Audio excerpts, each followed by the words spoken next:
Hey guys, it's Sandy here, and I just wanted to take a moment to reflect on an event that I went to back in May of this year. I went to an event that was hosted by the Rosebud Studios. Her name is Marie Rose, and she is absolutely amazing. During this event, we all had an opportunity as business owners to go around to go around the table and to tell our stories. But it was one question that I'll never forget. And that question was, if your business could say one thing, what would your business say? And though we could say a lot of things if our business could talk to us and tell us what's going on, we could probably say a lot of things. But what I said at the table, and I hold dear to my heart, is that you have to be rooted in faith and rebuke the spirit of fear when you're a business owner.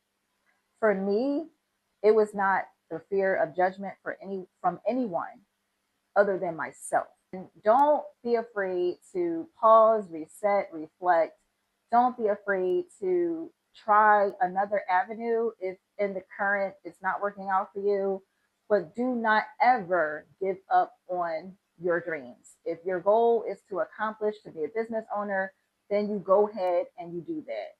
But do not allow anyone to tell you that you can't do it. I come from a family where education, for the most part, wasn't a priority in our family. We grew up pretty much learning about, God and going to church and the Bible and so forth, which is great because I've had experiences in my life where I had to lean into my faith.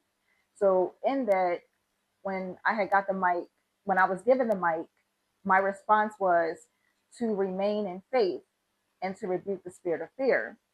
So everything that I've had to do in my life, from working in HR to running a business to being a wife to being a daughter, being a woman of, woman in my journey, on the journey to try to be a mom. And for those who don't know my story, my husband and I, we are trying to conceive. So I'm currently going through IVF. But this journey, I had to really lean into my faith. And there were times in the business where it was very difficult. It was very challenging. It was a lot of times where I just wanted to walk away from it, in moments where it was stagnant. I wanted to just walk away from it. I wanted to give it up. I didn't even want to think about it.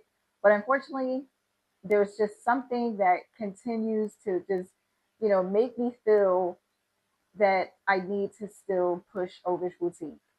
I announced last year, I believe it was around September, that I was closing the brick and mortar space. Shortly after that, I relaunched our online store.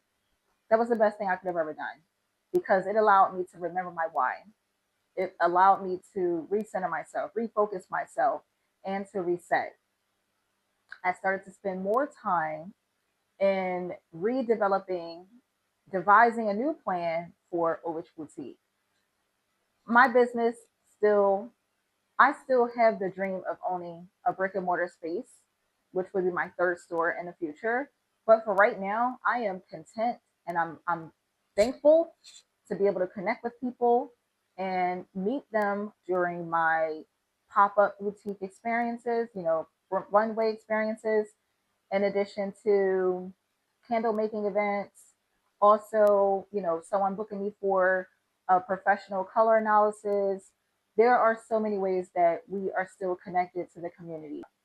I started the business because I had a passion for making people feel beautiful, making people feel magical, making people feel that they are just all that and more. So it was so much when I started Obish Boutique. And I don't know, for some of you, you may know my story. I started the business when I had went through breast cancer, and it's for another episode or another conversation. But that is what really laid down the foundation of me starting Obish Boutique.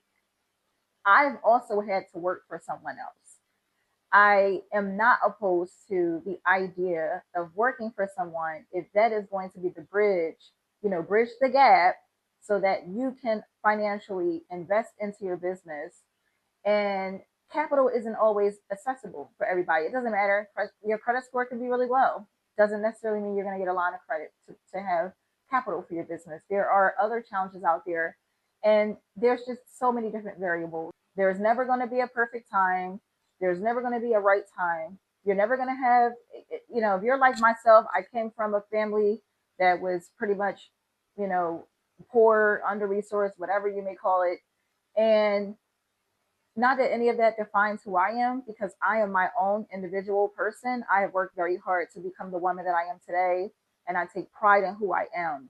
I just want to say to you, don't let anybody tell you that you can't do it, because the minute you go into somebody telling you you can't, you're going to plant that seed that you can't do it, and you're going to take that and you're going to magnify it. You're going to say, oh, I can't do it because so and so told me I can't. Well, what if so and so told you you couldn't do it because they were envious that you were trying to do it? You got to think about that. Sometimes people have a hidden agenda. Not everybody is for you. What is the one thing that you could do differently in your business that you are just not doing?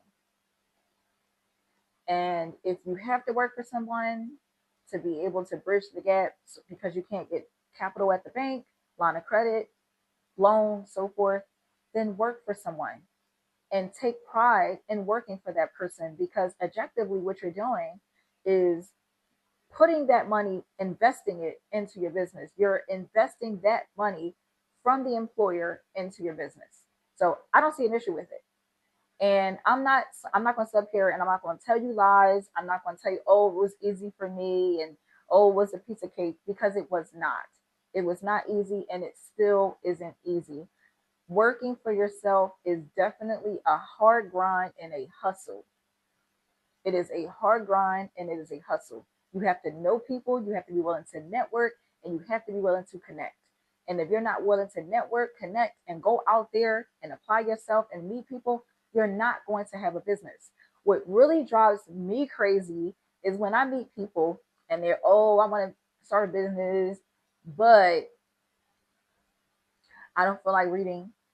I don't want to learn anything new. And I'm thinking, well, you really don't want to start a business. Because if you really wanted to start a business, you wouldn't speak that way. You have to think differently. Change your mindset. Change your mindset. If you would change your mindset, you would be a lot more successful. And success doesn't necessarily carry the dollar bills behind it. Now, don't get me wrong. Oh, I want the dollar bills, but it doesn't always carry the dollar bills. Success could be how you interact with people, the relationships, the connections that you build, the relationships that you build, your progress in building something